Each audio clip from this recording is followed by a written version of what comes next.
प्यारे छात्रगण, आज आज हम 7वीं कक्षा में हिंदी विषय में पाठ 4 जिसका नाम है देश के नाम संदेश, वो सीखने जा रहे हैं। देश के नाम संदेश बोले तो देशवासियों के लिए कोई ना कोई एक ऐसा मैसेज, एक ऐसा संदेश जिससे पूरे देशवासियों का भला हो सके और अपने देश का नाम भी रोशन हो सके। ऐसा एक देश के नाम संदेश पाठ यहां पे दिया गया हुआ है। बच्चों, शायद मैं इतना आपको बताऊंगा, इतना कहूंगा कि ये पाठ सीखने के बाद जो कुछ भी इनमें बताया गया है अपने देश के बारे में, अपने देश के लिए जो करना कहा गया है, वो हमें अवश्य करना चाहिए ताकि हमारा देश महान बन सके। और हमारा देश भारत, वैसे तो आप जानते हो कि अब पिछले कई सालों से हमारे देश का डंका पूरी दुनिया में बज रहा है। आज दुनिया में हर एक देश अपने भारत के बारे में बात करता है।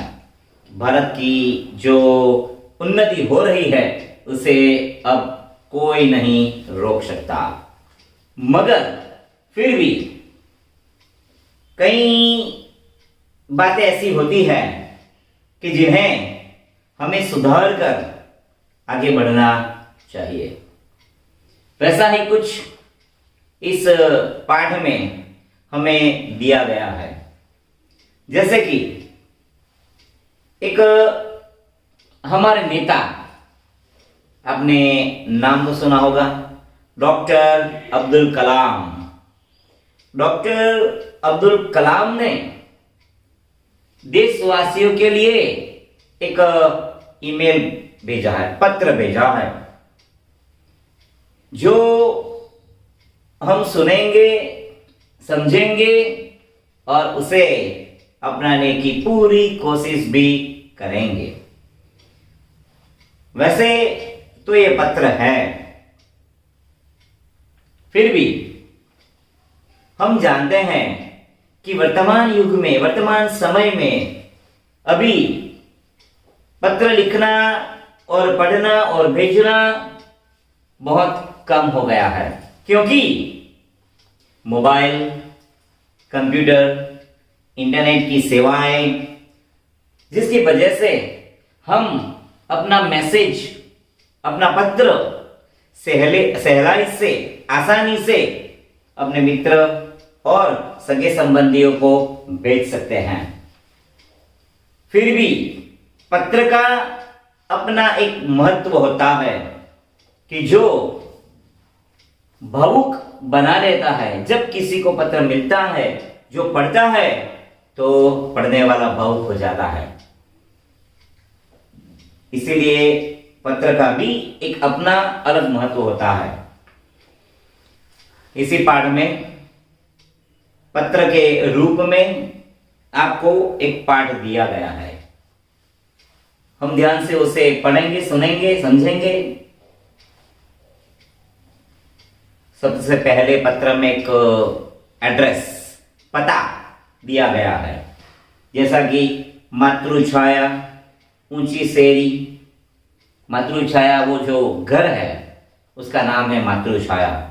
ऊंची सेरी, જે રીતે ગામડાઓમાં ફળિયાઓ હોય છે, શેરીઓનું નામ આપેલા હોય છે, સુરતમાં સોસાયટીઓના નામ આપેલા હોય છે, એ જ રીતે અહીંયા શેરીનું નામ આપ્યું છે ઊંચી શેરી। ગામ મેસપુરા, ગામનું નામ છે મેસપુરા। તહસીલ ભાભર, એટલે કે તાલુકો ભાભર તાલુકામાં આવેલું આ ગામ છે। જિલ્લા બનાસકાંઠા, એટલે કે જિલ્લો બનાસકાંઠા છે। દિનાંક, દિનાંક એટલે તારીખ 24 ડિસેમ્બર 2011, એટલે કે 24 ડિસેમ્બર 2011. જુઓ બાળ મિત્રો, આ પત્ર 2011 માં લખાયેલો છે અને અત્યારે 2021 ચાલે છે. લગભગ 10 વર્ષ થવાના આવ્યા આ વાતને, અને આજે આપણે એને શીખી રહ્યા છીએ. प्रिय मित्र हर्ष, वहाला मित्र हर्ष, नमस्ते. मैं यहाँ सकुशल हूं, आशा है वहां सभी सकुशल होंगे. હું અહીંયા એકદમ મજામાં છું, કુશળ છું, અને હું આશા રાખું કે તમે પણ ત્યાં કુશળ હશો, મજામાં હશો. तुम्हारा खत मिला, पढ़कर खुशी हुई. તમારો પત્ર મળ્યો, વાંચીને ખૂબ આનંદ થયો, ગમ્યું.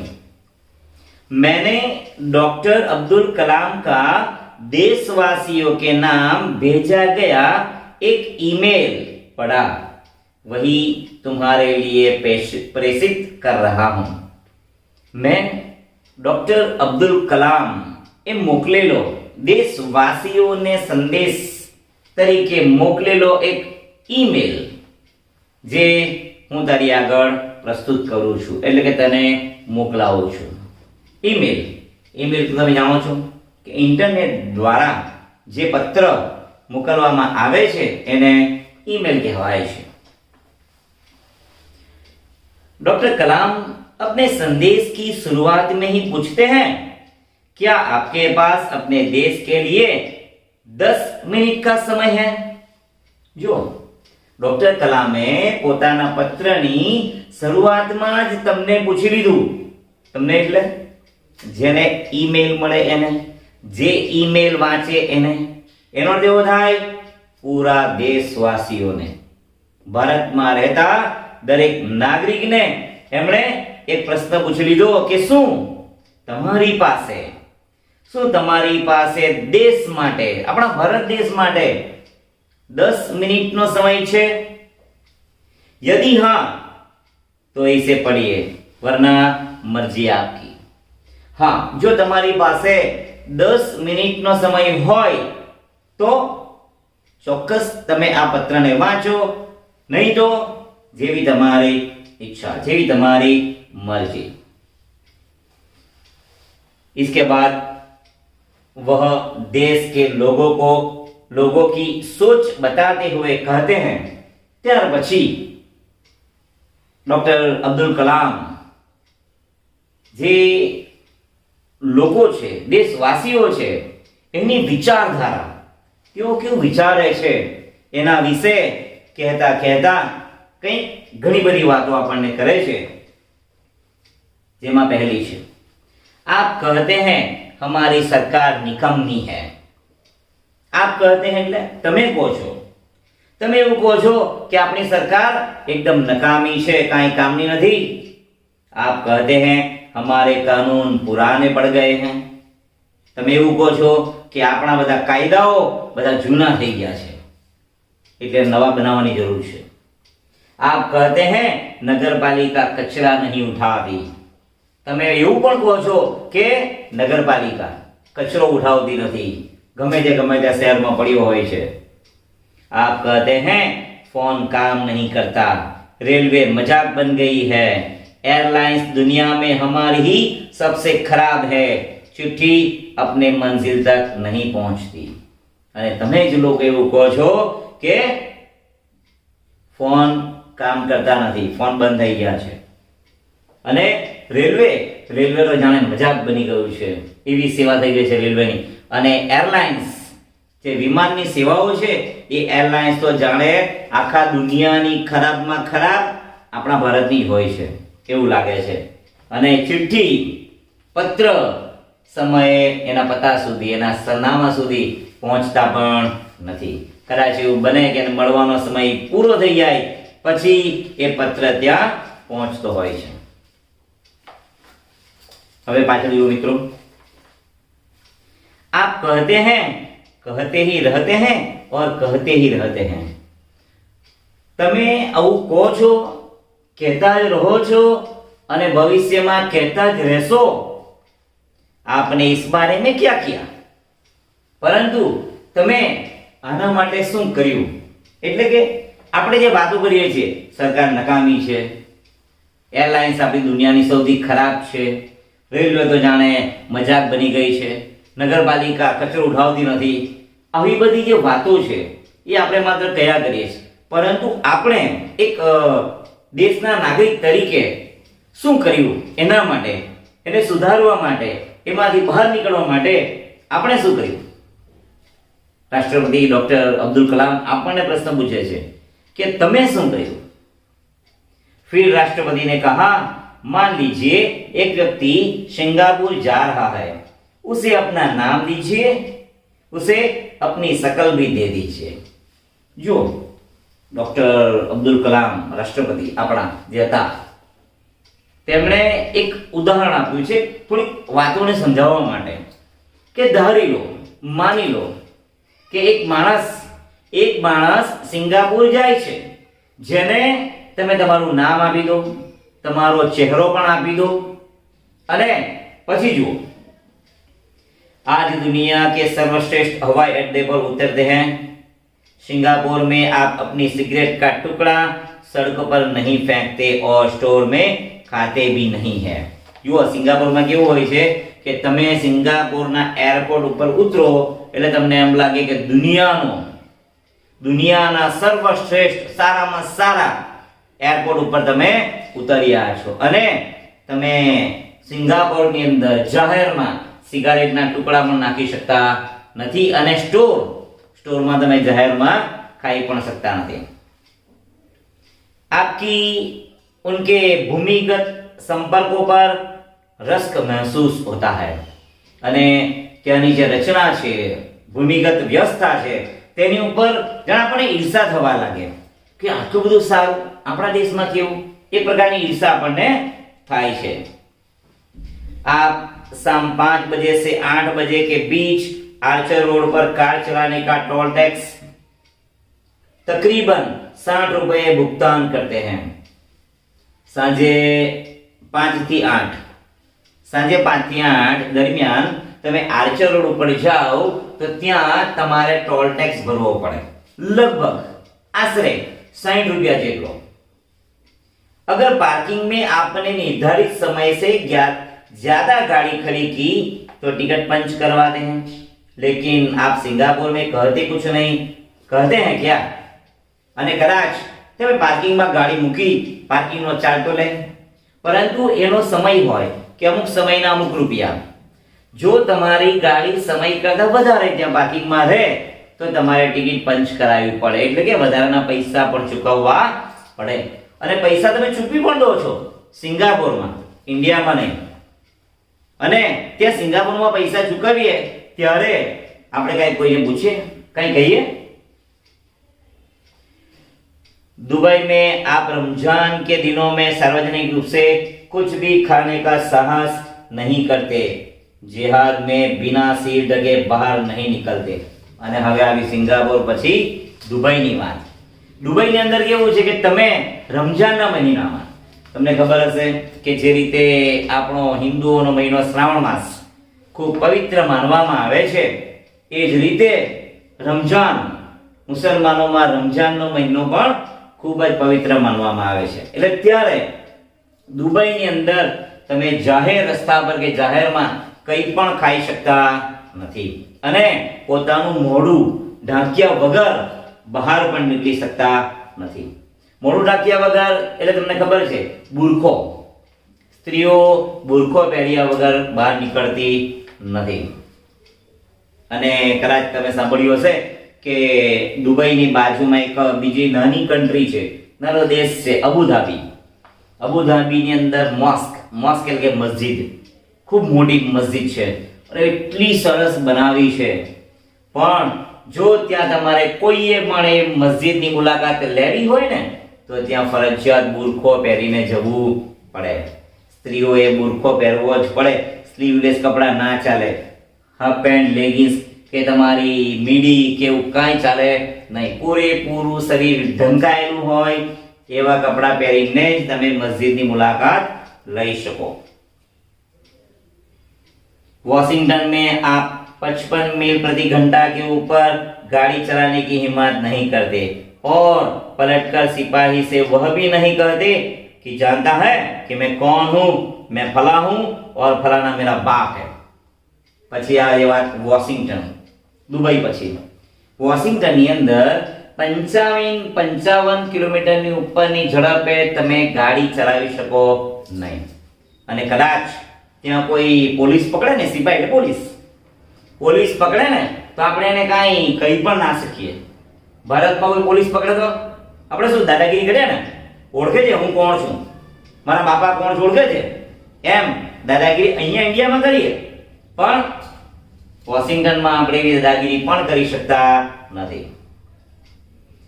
ऑस्ट्रेलिया और न्यूजीलैंड के समुद्र तटों पर आप खाली नारियल हवा में नहीं उछालते.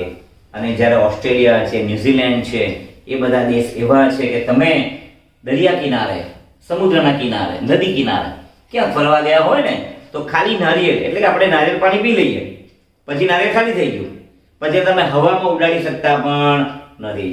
જ્યારે આપણે ઇન્ડિયામાં ઉછાળે રમવા માંડીએ, ગમે ત્યાં લાડ મારીએ, ગમે ત્યાં ફરતું હોય, ગમે ત્યાં રખડતું હોય. પરંતુ ऑस्ट्रेलिया के न्यूजीलैंड में તમે આવું પણ કરી શકતા નથી. टोक्यो में आप सड़कों पर पान की पिक क्यों नहीं थूकते? टोक्यो જે જાપાનની અંદર છે, જાપાનની રાજધાની કહેવાય છે, એ ટોક્યોની અંદર તમે જાહેરમાં પાનની પિચકારી પણ મારી શકતા નથી. પાન ખાઈને પિચકારી મારવી. અને આપણો વિસ્તાર વરાછા, તમે જાણો છો વરાછામાં સૌથી વધારે પાનના ગલ્લાઓ છે, કારણ કે પાન માવા ખાવાવાળાની સંખ્યા અહીંયા ખૂબ બધી. અને ખાઈને ગમે ત્યાં પિચકારી મારતા હોય. જોજો તમે કેટલી વાર ઉપરથી પિચકારી મારે, નીચેથી માણસ જતો હોય, ગાડી જતી હોય, પછી લડાઈ ઝઘડા થાય, કોઈ જોવે નહીં, બસ ઈચ્છા થઈ થૂકી દીધું. પણ પહેલા જોવું જોઈએ ક્યાં થૂકવું. અને ખરેખર આપણે ત્યાં બીજી પણ એક પદ્ધતિ જોજો, લખ્યું હોય ને અહીંયા થૂકવું નહીં, ત્યાં પહેલા થૂકશે, જાણજો થૂકશે, ત્યાં ના પાડી હોય તો પહેલા કરે. પણ टोक्यो में તમે આ રીતે थूकी सको नहीं जाहिर. बोस्टन में आप जाली योग्यता प्रमाण पत्र क्यों नहीं खरीदते? અને બોસ્ટન એક એવું છે કે જ્યાં તમને નકલી પ્રમાણપત્ર ખરીદી શકતા નથી કે મળતું નથી. નકલી પ્રમાણપત્ર એટલે કે ઘણીવાર બાળક પાસ ન થઈ શકતો હોય તો પૈસા આપીને એને પાસ કરી દેવામાં આવે, અને પછી એનું ખોટું પ્રમાણપત્ર બનાવી દીધેલું હોય. એવું ખોટું પ્રમાણપત્ર તમે બોસ્ટનમાં ખરીદી શકતા નથી. આપણા ઇન્ડિયામાં બધું ચાલે છે, મળે છે માર્કેટમાં. તમે ઘણી બધી મૂવીઓ પણ જુઓ, તમે કહો તેવું સર્ટિફિકેટ બનાવવાવાળા પણ અહીંયા ઇન્ડિયામાં પડ્યા છે અને ચાલે પણ છે. પરંતુ બીજા બધા દેશોમાં આવું ચાલતું નથી. डॉक्टर कलाम बीच में याद दिलाते हैं, मैं आप ही के बारे में बात कर रहा हूं, सिर्फ आपके. પાછા ડોક્ટર કલામ વચ્ચે વચ્ચે યાદ અપાવે છે કે હું તમારા વિશે જ વાત કરું છું. તમારા વિશે એટલે દેશવાસીઓ વિશે, ભારતવાસીઓ વિશે, જે ભારતમાં રહેતા દરેક નાગરિકની વિશે એ વાતો કરી રહ્યા છે. डॉक्टर कलाम कहते हैं, आप दूसरे देशों की व्यवस्था का आदर और पालन करते हैं, लेकिन अपनी व्यवस्था का नहीं. ये बात साची है કે ડોક્ટર કલામે એમ કીધું કે તમે બીજા દેશમાં જાઓ તો ત્યાંની જે વ્યવસ્થા છે એનું ચોક્કસપણે આપણે પાલન કરીએ, એને અનુસરીએ, પરંતુ આપણા દેશની વ્યવસ્થાનું આપણે પાલન કરતા નથી. જેમ કે જોજો, આપણા ભારતના દેશના લોકો દુનિયાના દરેક દેશોમાં ફરતા થઈ ગયા છે. પછી અમેરિકા હોય, યુરોપ હોય, દુબઈ હોય, કેનેડા હોય, ન્યુઝીલેન્ડ હોય, ઓસ્ટ્રેલિયા હોય, દરેક દેશમાં ફરતા જોવા મળશે. પરંતુ જ્યારે ઇન્ડિયામાં આવે ને ત્યારે ગાડી લઈને રોડ ઉપર નીકળ્યા હોય ને તો એક સર્કલ ફરવાનું હોય ને, સર્કલ ના ફરે. આખી દુનિયામાં ફરે પણ સર્કલ ના ફરે. સર્કલમાં સીધા જો રોંગ સાઈડ વહી જાય. પણ ત્યાં બીજા દેશમાં ગયા હોય ત્યાં કેવું બરાબર દરેક નિયમોનું પાલન કરે ને આપણે અહીંયા ના કરે. भारतीय धरती पर कदम रखते ही आप सिगरेट का टुकड़ा जहां तहां फेंकने लगते हैं, कागज के पुर्जे उछालते हैं અને જેવા ફરીને ભારતમાં આવો એટલે સિગારના ટુકડા પીને ગમે ત્યાં નાખી દેવાના, કાગળ બી ફાડીને ગમે ત્યાં હવામાં ઉછાળવાનું, ફેંકવાનું, ટુકડા કરીને નાખો એટલે એક કાગળના કેટલા બધા ટુકડા હોય અને વેર વિખેર કરેલા હોય જોજો રસ્તા ઉપર। यदि आप पराये देश में प्रशंसनीय नागरिक ही हो सकते हैं तो यहाँ भारत में आप ऐसा क्यों नहीं बन सकते? એટલે બીજા દેશમાં તમે જાઓ તો કેવા સરસ દયા ડમરા નાગરિક બની જાઓ છો, બધા નિયમોનું પાલન કરો છો, બધા નિયમોને અનુસરો છો, તો પછી આ ભારતમાં આવીને તમને શું થઈ જાય છે? તો ભારતમાં આવીને પણ એ બધા નિયમોનું આપણે પાલન કરવું જોઈએ। डॉक्टर कलाम ने मुंबई के पूर्व महानगरपालिका आयुक्त तिनाईकर के हवाले में कहा, अमीर लोग अपने कुत्तों को सड़कों पर घुमाने निकलते हैं और जहां तहां गंदगी बिखेर कर आ जाते हैं और फिर वही लोग सड़कों पर गंदगी के लिए प्रशासन पर दोष मढ़ते हैं। जो मुंबई ना एक महानगरपालिका ना आयुक्त तिनाईकर विषय આપણને ડોક્ટર કલામે કીધું છે કે મોટા મોટા શહેરોમાં પૈસાદાર લોકો, ઘણા બધા લોકો પોતે કૂતરા ઘરમાં પાળતા હોય અને એ સવારે કૂતરાને લઈને ફરવા નીકળે। જોઈ છે તમે કદાચ આપણા શહેરમાં સુરતમાં પણ બહુ બધા સવારમાં તમને કૂતરા લઈને ફરવા નીકળેલા હોય। એ કૂતરા લઈને વોકિંગમાં ના નીકળ્યા હોય, શું કરવા નીકળ્યા તમને ખબર છે ને? એ 2 નંબર કરાવે। કૂતરાને 2 નંબર કરવા માટે શું કરે? બહાર લઈને નીકળે અને રસ્તામાં ગમે ત્યાં કરાવી દે અને કૂતરાનું જેવું કામ પૂરું થાય એટલે પેલો માલિક કૂતરાને લઈને પાછો ચાલ્યો જાય અને એ જ પછી નાહી ધોઈને 10 વાગે ઓફિસે ગાડી લઈને જતો હોય ને ત્યારે રસ્તામાં ગંદકી પડી હોય ને એ જ પાછું કે જો આ ગંદકી આપણી નગરપાલિકા કાંઈ સરખું સાફ કરતી નથી અને ખરેખર ગંદકી તો એના કૂતરાએ જ કરી હોય અને વાંક કોનો કાઢતો હોય? नगरपालिका वाक करते हुए। क्या वे उम्मीद करते हैं कि वे जब भी बाहर निकले तो एक अधिकारी झाड़ू लेकर उनके पीछे पीछे चलेगा और जब उनके कुत्ते को हाजत लगेगी तो वह एक कटोरा उसके पीछे लगाएगा? એટલે આવા માણસો શું ઈચ્છે ખબર છે કે જ્યારે જ્યારે કૂતરા લઈને ઘરની બહાર નીકળે ત્યારે એક સરકારી અધિકારી ઝાડુ લઈને એની સાથે નીકળે અને જ્યારે જ્યારે એને કૂતરાને 2 નંબર કરવાનું હોય ત્યારે એની પાછળ એક જાણે વાળકો લગાવી દે, કોઈ પણ એક બાઉલ લગાવી દે, એવું લોકો ઈચ્છતા હોય છે। राष्ट्रपति ने मिसाल दी कि अमेरिका और जापान में कुत्ते के मालिक को उसकी छोड़ी हुई गंदगी साफ करनी पड़ती है। जो अपना देश में जाले बीजा देश में जाओ ने, जो कि अमेरिका है, जापान છે એવા દેશમાં તમે જાઓ તો જ્યારે પણ કૂતરાનો માલિક પોતાના કૂતરાને લઈને બહાર નીકળે 2 નંબર માટે ત્યારે કૂતરો જે 2 નંબર કરે એના માલિકે તરત સાફ કરવું પડે, નહીં તો એને બહુ મોટો દંડ થાય ત્યાં અને પછી એને તકલીફ ઊભી થાય। એટલે જેવા કૂતરાને બહાર નીકળે કંઈ પણ થાય, ગંદકી કરે એટલે એનો માલિક જાતે રોડને સાફ કરી લે। फिर शासन व्यवस्था के बारे में डॉक्टर कलाम ने कहा कि हम सरकार चुनने के लिए वोट डालने जाते हैं और अपनी सारी जिम्मेदारियां भी वहीं उलट आते हैं। પછી ડોક્ટર કલામે આપણી શાસન વ્યવસ્થા એટલે કે સરકાર વિશે વાતો કરતા કહ્યું કે આપણે જ્યારે ચૂંટણી આવે, ઇલેક્શન આવે ત્યારે વોટ આપવા માટે જઈએ, વોટિંગ કરવા જઈએ અને વોટ તો આપીએ પણ સાથે સાથે જે આપણી પોતાની જવાબદારી છે ને એને પણ ત્યાં મૂકી આવીએ કે ભાઈ મારી જવાબદારી બધી પૂરી, મેં તને વોટ આપ્યો, બધું તારું, મારું કામ અહીંયા પૂરું થાય, એવું આપણે કરીએ છીએ इंडिया में। हम आराम से बैठकर सोचते हैं कि अब हमारे नाज नखरे उठाए जाएंगे। हम सोचते हैं कि हमारा हर काम सरकार करेगी और हम फर्श पर पड़ा हुआ रद्दी कागज उठाकर उसे कूड़ेदान में डालने की जहमत तक नहीं उठाएंगे। છે ને? એટલે આપણે વોટ આપીએ એટલે આપણે એમ શું વિચારીએ કે ચાલો આપણું કામ પૂરું થઈ ગયું, હવે જે સરકાર આવશે એ સરકાર આ બધું કામ કરશે, આપણા નખરા ઉઠાવશે અને આપણે કચરો નાખવાની તસ્તી પણ લેવા નહીં. માનો કે કચરો પડ્યો છે, આપણે ઉચકી નાખવાનો નહીં, સરકાર નાખશે એવું આપણે માની લઈએ છીએ, એવું આપણે વિચારીએ છીએ. रेलवे हमारे लिए साफ सुथरे बाथरूम देगी और हम उन्हें ठीक से इस्तेमाल करना भी नहीं सीखेंगे. रेलवे ट्रेन जो ट्रेनना बाथरूम જ્યારે નવી ટ્રેન આવે ને ત્યારે બહુ સરસ બાથરૂમ હોય, એકદમ ક્લીન, નીટ એન્ડ ક્લીન, પણ આપણે જેને ગંદા કરી નાખીએ. આપણે પાછી એવી આશા રાખી કે નહીં એકદમ સરકાર અમને રેલવે વાળા ચોખ્ખા બાથરૂમ આપે, પણ આપણે એને ચોખ્ખા રાખી શકતા નથી, આપણે એને બગાડતા જઈએ છીએ.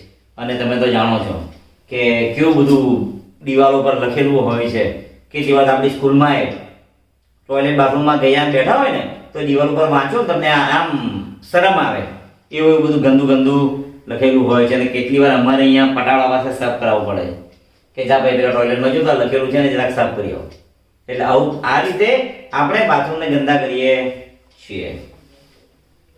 डॉक्टर कलाम ने कहा कि समाज की ज्वलंत समस्याओं पर भी हमारा ऐसा ही रवैया है.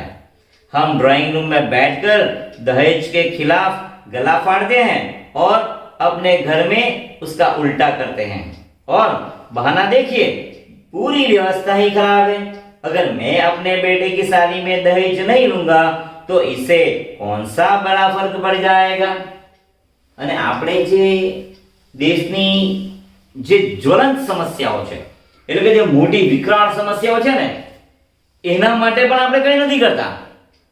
જેના માટે ડોક્ટર કલામે એક ઉદાહરણ આપ્યું છે દહેજ.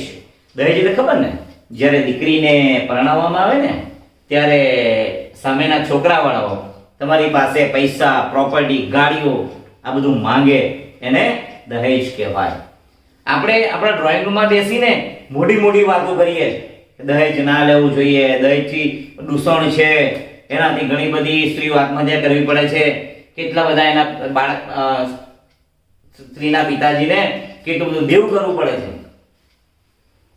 વાતો તો કરીએ, પરંતુ જ્યારે આપણા દીકરાના લગ્ન આવે ત્યારે આપણે દહેજ લઈ લઈએ અને વળી પાછળ ઉપરથી બહારનું શું કાઢીએ, અરે ભાઈ આટલી મોટી દુનિયામાં હું એક દહેજ નહીં લઈશ તો શું મોટો ફરક પડી જવાનો છે.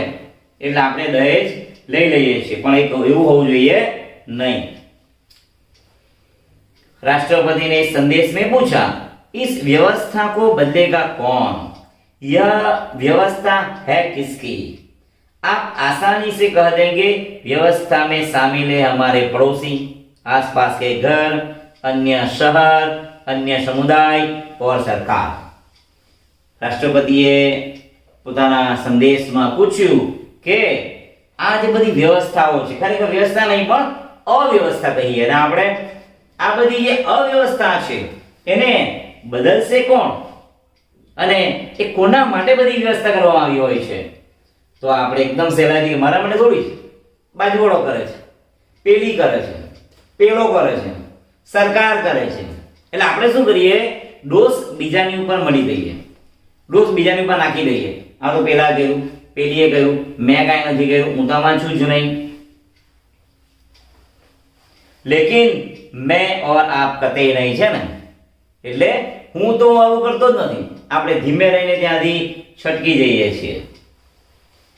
जब कुछ अच्छा करने की हमारी बारी आती है तो हम अपने परिवार को सुरक्षित कवच में घेर लेते हैं. અને જ્યારે કઈ સારું કરવાની વાત આવે ને ત્યારે આપણે શું કરીએ, આપણી પરિવારની પહેલા રક્ષા કરીએ. દુનિયા તેલ લેવા ગઈ, જેનું જે થવું એ થાય, મારું કોઈ લેવા દેવા નહીં. આપણે આવું વિચારીએ છીએ અને આપણે શું કરીએ, ભાઈ મારું ફેમિલી સેફ થઈ ગયું, બસ મારું કામ પૂરું. जब कुछ अच्छा करने की हमारी बारी आती है तो हम अपने परिवार की सुरक्षा कवच में घेर लेते हैं. दूसरे देशों की ओर निहारते हैं और इंतजार करते हैं कि कोई मिस्टर क्लीन आएगा, अपने जादुई हाथों से चमत्कार करेगा, और ऐसा नहीं होता तो आप देश छोड़कर ही चल देंगे. એટલે આપણે શું કરીએ, જ્યારે કેવું થાય ને ત્યારે બીજાની રાહ જોઈએ કે કોઈ મિસ્ટર ક્લીન આવશે, એ સારું કરશે. જેમ અત્યારે નરેન્દ્ર મોદી ખરેખર દેશ માટે ઘણું સારું કરી રહ્યા છે. દરેક સિક્કાની બે બાજુ હોય. એક સારી અને એક ખરાબ, પરંતુ આપણે હંમેશા સારી બાજુ જોવી જોઈએ.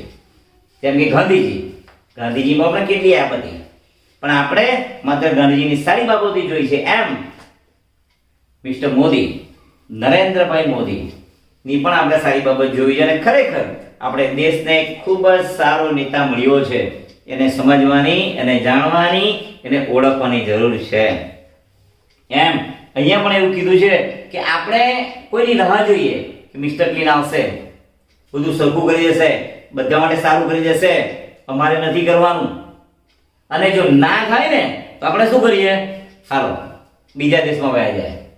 ભારતમાં જો ભારતમાં તો આમ થાય છે, તેમ થાય છે, ફલાણું થાય છે, ઢીકણું થાય છે, અને આપણે અમેરિકા ચાલી આવીએ, ઓસ્ટ્રેલિયા ચાલી આવીએ, ન્યુઝીલેન્ડ ચાલી આવીએ, કેનેડા ચાલી આવીએ, કોઈ પણ બીજા દેશમાં આપણે ચાલી જઈએ છીએ.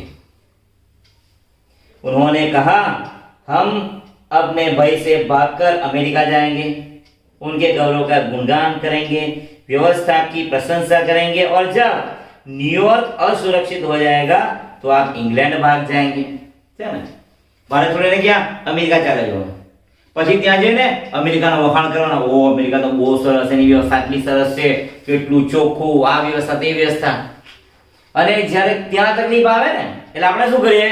अमेरिका छोड़ीने इंग्लैंड भागी जाइए, बीजा देश में. इंग्लैंड में बेरोजगारी होगी तो खाड़ी चले जाएंगे, और जब खाड़ी में युद्ध छिड़ जाएगा तो आप मांग करेंगे कि भारत सरकार हमें बचाकर घर ले आए.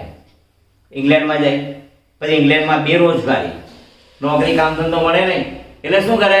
ત્યાંથી ખાડી એટલે અખાતના દેશોમાં ચાલે જઈએ. અને અખાતના દેશોમાં યુદ્ધ શરૂ થઈ જાય ને એટલે આપણે પછી વળી પાછું આપણું ઘર યાદ આવે. કયું ઘર? ભારત દેશ. અને પાછો આપણો પોતાનો દેશ યાદ આવે, અને આપણે પાછી એવી આશા રાખીએ કે ભારત દેશના વડાપ્રધાન મોદી સાહેબ કઈ વિમાન મોકલાવે અને અમને પાછા અહીંયાથી ભારત લઈ જાય. જે રીતે અત્યારે કોરોના કાળમાં તમે જોયું છે, વંદે માતરમ ફ્લાઇટ એમણે ચાલુ કરી. જે દુનિયાના ઘણા બધા દેશોમાં જે ભારતના લોકો ફસાયેલા હતા, જેમને નીકળવું હતું, ઇન્ડિયા આવવું હતું, તે લોકો માટે મોદી સાહેબે સ્પેશિયલ એક ફ્લાઇટ સેવા શરૂ કરી, જેનું નામ આપ્યું વંદે ભારત. અને એના દ્વારા એમણે દુનિયાના દરેક ખૂણામાંથી આપણા ભારતવાસીઓને પોતાના દેશમાં બોલાવી લીધા, સહી સલામત લઈ લીધા. हर कोई देश की गली के हाथों गिरवी रख दिया गया है. हर कोई देश की गली गाली देने को तैयार है, पर व्यवस्था में सकारात्मक योगदान के बारे में नहीं सोचता. है ना, બધા પર ગાળો આપવા તૈયાર છે, પણ દેશની વ્યવસ્થા કરવામાં કાંઈ વિચારતા નથી કે મારે દેશની વ્યવસ્થામાં શું સુધાર કરવો જોઈએ, એમાં મારું શું યોગદાન હોવું જોઈએ. क्या हमने अपनी आत्मा को पैसे के हाथ गिरवी रख दिया है? डॉक्टर कलाम व्यवस्था में नागरिकों के सकारात्मक योगदान के लिए देशवासियों को झकझोर देते हैं. आखा भारत देशની અર્થવ્યવસ્થા, બીજી ઘણી પ્રકારની વ્યવસ્થા ને સારી બનાવવા માટે ઝંઝોળી રહી છે અને બધાને જાગતા કરી દે છે. જે બધા ઊંઘે છે એટલે જેમનું મન ઊંઘે છે, દેશની પ્રગતિ ઉન્નતિ કરવા માટે તે मन जागृत करे छे.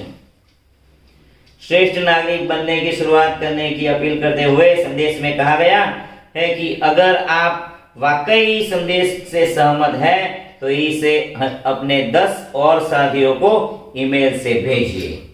અને ડોક્ટર કલામ છેલ્લે એમ કીધું છે કે જો તમને અમારો સંદેશ ગમે, સારો લાગે, તો તમે આ તમારા 10 મિત્રો કે સગા સંબંધીઓને મેલ સામે મોકલાવજો, ફોરવર્ડ કરજો, તો પણ તમે એક દેશ માટે સારું કાર્ય કર્યું છે એવું કહેવાશે. परिवार में सभी बड़ों को मेरा प्रणाम, तुम्हारा मित्र किरण. અને પરિવારમાં દરેક વડીલને મારા પ્રણામ કહેજે, તારો પ્રિય મિત્ર કિરણ. આ હતો દેશ કે નામ સંદેશ. અને મિત્રો, તમે જાણો છો કે દેશ કે નામ સંદેશ ખરેખર ખૂબ સારો છે. આપણે પણ એમાંથી ઘણું બધું શીખવા જેવું છે. અને સૌથી પહેલા આપણાથી શરૂઆત કરવી જોઈએ, હું તો એટલું માનું. એમ વિચારો પેલો કરશે પેલી કરશે નહીં, હું કરીશ, મારે કરવું છે તો જ આ થશે અને આપણો દેશ ઉન્નત બનશે.